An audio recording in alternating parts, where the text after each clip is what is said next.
Hey guys, Mark is here.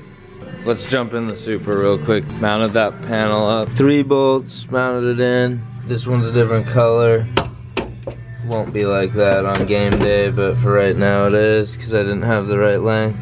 There's spacers behind here. It's pretty spaced out. There's a gap down here, maybe 1/4 inch off the ground down there. It's hovering out here. There's heat, but not more heat. It's kind of got the little area that can dissipate heat. Next order of business. I'm gonna mount the ground block closer because we're gonna have a lot of grounds coming off here. Be closer to this. We're gonna need to mount this Pro EFI wideband controller. I'm thinking there's a lot of space here. I can make a bracket to hold it there, even make a bracket to hold it up there. Some of these wires need to come back over to the ECU. 2 need to go to power ground. There's a built-in fuse. I'm assuming I could just connect it directly here. And this will be switched ignition as I have it here, and then ground is always good just for ground. It's not gonna draw a lot of amperage, so that would be running off the main ignition relay, which gets triggered when I hit ignition, which also, when I hit ignition, it turns on the ECU at the same time, so everything would come together or come to life. Then the other wire off that needs to go out through there, or maybe in somewhere around here where we let the wideband plug go in the car. Probably the wideband plug will come inside, and this will kind of hang out around this area. We're gonna weld this shut, but then we'll drill a hole big enough for a rubber grommet and the clip to pop in and out. If like a wideband fails, you need to replace it, stuff like that. What I don't want to do is mount this directly to the trans tunnel. So thinking, okay, I could make a plate that went across there, put nutserts here, and then I thought, no, why add more crap if there's already a threaded spot where the stock dash bar went on each side. So then we have 9 1/4 inches across here. This is 3 inches from here to here. These are about 5 1/4 inches, so then I was gonna leave some space, make something that's like roughly 6 inches wide, which is this panel here. And then I did some little notes and some thinking. The reason I want to mount it on that is because then I could hover it a little higher, and then later if this car evolves and something else happens, I have room to do, like if I redo everything on this car and make it, you know, like a pro car we ship to other countries. Who knows? You don't know the future yet, so I might want to have something else go underneath here, so that I'm gonna do a 1.5 inch rise, leaving 1 inch of it, like probably 1 will stick down, but that'll give me 1/2 inch above this shoulder here. So I'll go cut this down to 12 1/4, then I'll make my mark at 1.5, 1.5, taper it in the shear, boom boom, and then I'll bend it in the brake, and then I'll come back over here, mark where I need to drill my holes, mount it up, then nutsert it, then mount that. I know you don't get to see me build too many things because I'm usually doing other shop stuff, and Joe builds most of the stuff, but I like building things.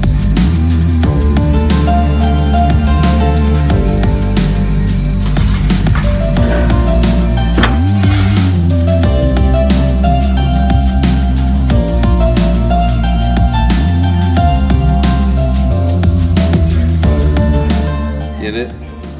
Snip these off, bend it down, then we have something. I'll probably round this edge a little bit before we bend it, or if it looks weird after we cut it, we could always make it taper longer, but then it might look weird in the car. So I think this will be perfect because it'll just be flat.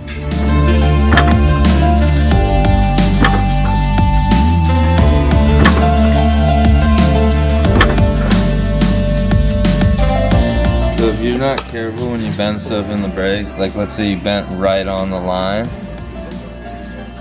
it might end up being shorter than 9 1/4 inside, so you gotta make sure it's on the outside of the line so that you're 9 because it'll still, even though your fingers grab here on the outside, it rolls part of it in. Going over here to the brake. Okay, so this is Joe. Hi everybody. He's doing stuff on a stool today so that I can climb in and out of the car like 9 times, no, like 70 times. But it's not as high. We got all the wiring done except I think maybe 3 engine connectors and headlights, and that's it. And then Mark even put one of these connectors in. This is that extra front, like auxiliary, extra, whatever you want to call it. It's just 12 volt if we need something later down the road. We can have a fan, we can have whatever we need. It's overkill, but that's how we wanted to do it. I cannot connect this row yet, which is like the chassis harness coming in, which is like this feeds these, which powers up everything in the back. I can't connect that because later this week, today's Sunday, but like Monday, Tuesday, we're gonna get everything back from powder coat. Gotta connect this like I showed you, then we can pin this, plug it in. Otherwise, the board is done. Here's the ground block and the switch power block done on this little platform I made. These are gonna go to toggles to activate extra rear, extra front that I just showed you out there. There's one of those in the back too, which we don't know what they are yet, but if it's to a toggle, then if you wanted to put LED lights or something in the front and back of your car, you have this extra. This is extra 1 and 2. That's for interior. I need to put a plug on these two. The whites are the power, the black is ground, so we have 2 extra plugs inside the car. Both are overkill wire too, just in case it happens to be something that pulls some amperage. Let's see, next. This is the coil harness, or going to the coil harness, the extra power. I isolated that power so it has like stronger power, because it's not just a basic setup, just in case later we add in different coil packs. We have like solid interior wiring and its own relay. It also powers the injectors, which don't really do many amps whatsoever. The white wire is the continuation of extra front. It's got to get into the bulkhead. The only things that we haven't populated so far are the bulkhead, toggles, and brake pedal. And then this needs to be grounded twice for a kill switch. I also added this. The reason I added this is because there's sometimes you're going to need constant 12 volt. The brakes are going to go off that. And this is cool suit, which it's still triggered with a toggle switch when I kill that, but like if I forgot to kill my kill switch, I guess, well, the cool suit will be on a toggle too. So it's like, the reason I did this is to isolate. I'm also gonna tee off of this. This we're gonna take straight power from there, go to here, so it's like hot after I've killed the or hit the kill switch on. This will feed to a couple separate toggles that are going to be breaker toggles. One would be headlights, like headlight running light setup, and then the other one would be high beams, and the third one would be wiper. So those ones will all get straight power. Everything else down here is switched ignition power, but this is all going to be motor related, like straight for the motor to keep the motor running, fans, pumps, etc. Up here there's still switch power, gonna get stuff like I told you, but it'll be very low amperage. And then anything else that's maybe higher amps, like headlights, which they're not high amps, but it's just headlights and cool suit and stuff like that, will gain its power here, so it keeps it isolated from here, and it's not like pulling off the main ignition relay, because I just want the motor to be like super happy with its power and ground. So we went the extra mile and we did all that. Everything's coming out pretty clean. This wiring here, fuel sending unit, that will use switch power, and that just reads into the display. This is brake light, like all the brake light switch, and this is running light.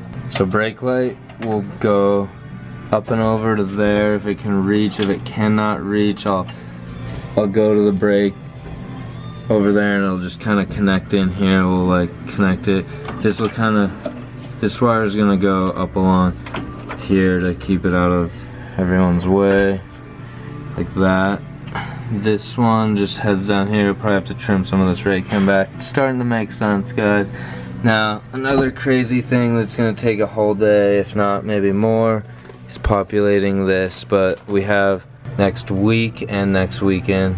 So I'll get everything else done and probably have a dash in here and toggle panel done before Mark comes back down, maybe let's say Wednesday, Thursday.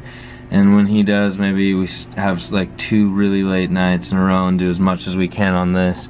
And then maybe even Friday night stay here, Saturday stay here, and see if we could start it next weekend. I don't see why we couldn't. We get all the parts should be back next week too from powder coat, and then there's a couple pieces coming in that I needed to finish it up. And then we could put 1 seat in here. We don't need much happening here, and I want to be able to get in for the wiring, have the dash in. That's a lot of information all at once. Wiring's complicated, and it takes maybe years to figure out how to do all this. I gotta take this out now and pin this for all the low side grounds coming out of the ECU, and then later we'll connect those to a plug. So it'll be really easy to undo so that everything ECU related can unplug and it won't be like trapped in the car. The only thing that's trapped is this back harness, like I had said before. Okay, I'm climbing out. Mark is done. His work here is done, folks, for today. He'll be back. We are missing a couple handfuls of connectors. Wire harness is in. Check this out, this is the chassis harness. Clean. We have 1 zip tie or 2 to put here. Couple connectors down there. He's happy. We'll do that during the week and next weekend. Inside, we ran out of 16 gauge Tefzel wires. We need more. Showed it a full exhaust on the bottom. And downpipe. You can't see it. It has a turn down right at the axle. Yep, can't see it. He cut and welded that, finished it up, painted some windows, and got ready for this one. But that'll happen maybe tomorrow night or something, I don't know. Okay, see you guys. Look at what's happening. More blue. Renee's doing more stuff. This is matte metallic blue. Is this like last year's vinyl? Or 3 years ago vinyl? 3 years ago. 4 years ago, you mean? 3. 2014 vinyl? No. Oh, 2016 vinyl. Okay. 2.5 years. Almost 3 any minute now. So guess what happened, guys? Powder coating from MB Powder Coating. It is back and it's black. Check it out. These are pieces of the firewall, rear ducting, firewall. It's a multi-piece firewall. Yeah, different, but we need it like that. This is the part that we all wanted to see so much. This one. It's a really cool abstract shaped crank breather with a drain. I'm excited. Wait till we start assembling everything tonight. It's gonna get really cool looking. Okay, so I gotta get all these parts out and put them on the Supra. Continue wiring. Renee's wrapping. Vicha will help a little bit coming up here pretty soon in like an hour. And then Joe's gonna work on his car today, so maybe tomorrow Joe can help on my car. I'll show you guys after I get some of this stuff installed. Whew, it's gonna be cool. The shots, like the tower was pushed up and got it back down. He's making a crap load of noise over here. What are you doing? There's hammers and stuff. I was unmessing up my beautiful shock towers here. Because I guess it's common on E36s for these to get mushroomed up. Oh, it already was doing it? Oh yeah. And you put the plate underneath from Turner or something? It's just a BMW reinforcement plate. BMW even sells it? That's a bad sign. Yeah, I know. But I didn't know that was an issue until it happened to me, and then I was like, well, guess I'll just adjust the coil over so my ride height Oh, so you're gonna handle better now? Yeah. Because it was probably like sagging or drooping. Well, I'd raised the ride height because it was like too low because those had mushroomed up so much. Dang it. Yeah. Hey guys, you saw Joe's car? Now you see it again. let's see what Renee's up to. So she wrapped doors. She's wrapping chrome on the roof. Cool. Shiny. And then, because we're trying to mix and match the colors that we can to work with what we had to make everything come together. Mike's here, he got a Treadstone intercooler. It's gonna be like 1380 horsepower. Well, how much are you gonna make? He's gonna make like, I don't know, he has 269mm Borg Warner turbos, so he's gonna max that intercooler out, I think. Pretty much, right? And then, yeah, and then I'm working on this thing again. We made some lines, and this got mounted, and we're making this line. Then I have one more water line from here, under there to right there, and then going back inside and doing more wiring, because we put the brackets on like this guy and held everything in. It's just turning out good. Since they don't make one that fits perfectly around a Dash 6 Pro Plus, I use the one that can fit better on like a 10 or an 8, and then on a 10 I just leave it and I only safety wire the 2 ends, but on a 6 I safety wire it many times. Well, we sell it at Rad Parts Store, but it's made by PTP Turbo Blankets, which I'm gonna have this bad boy on here. PTP, this is their new extreme one I was telling you about. But then they do like this fire sleeve that goes over anywhere you need it to go over to keep temps down on your hoses and maybe make your hoses last longer, like I've said in the past. But if you guys are wanting some of this, go check it out on our website, and you can get yourself some in the critical areas that you might need it to keep heat away. Did you share our new Instagram? Oh, guys, whoa, we have a new Instagram. Let me find it for you. I'll show you. We have a new Instagram? Yes, it's radindustries_store. What? Here it is, radindustries_store. But what we do need is followers. So see how it has 524 right there? Try and make it go higher, guys. You guys want to follow you can do it. Any new parts like, let's see, the alternator. When it does come out finally, or which is this guy right here, the Rad 160, and it's a self-exciting, which means it doesn't have any wires on the clip right here. It just has the one main positive terminal, and as soon as it starts spinning, it starts up and starts giving you some power. It can handle more heat. It's 160 amp. That works fine for all the pumps and fans I use, so it should work good for you unless you're trying to do an electric power steering. But you're not trying to do electric power steering because you want this power steering setup right here, which I also will have on the website soon.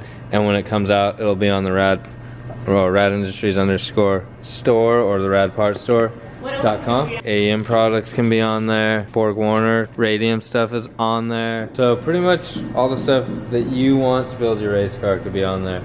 But I gotta go build race cars, so I'll talk to you guys later. And Hey, what? And merch. Oh yeah. Yes, any new merch or restocking, like the Boost Brigade hoodie, that will all be on there too. So you guys know the latest of everything. Yes. I have ADD, so I have to like keep moving. Got distracted. But Renee's right. Merch will be on there too. See you guys later. Okay, we're leaving, guys. It's time for bed. Look at the hoses that we got down there. Turbo in and out for water, crank breather. This little tiny one that goes from there down over to here, but I kind of hid it behind there so we don't have to look at it. That bleeds off the oil cooler heat exchanger. And then Renee took off the decals because there's only certain companies that need to be on this one. Probably still do a Turbo Smart, but we're gonna change it around. And then look at that, so she's doing chrome blue, this satin blue, and then some other stuff here, but we gotta figure out, because this wasn't painted before, so we might spray paint it a color that's close, then wrap over it. We have lots of parts to install, still have wiring, still have fab. Hurry up. Good night, guys. Good night, everybody. Say bye to Renee, she's in the other room. Oh,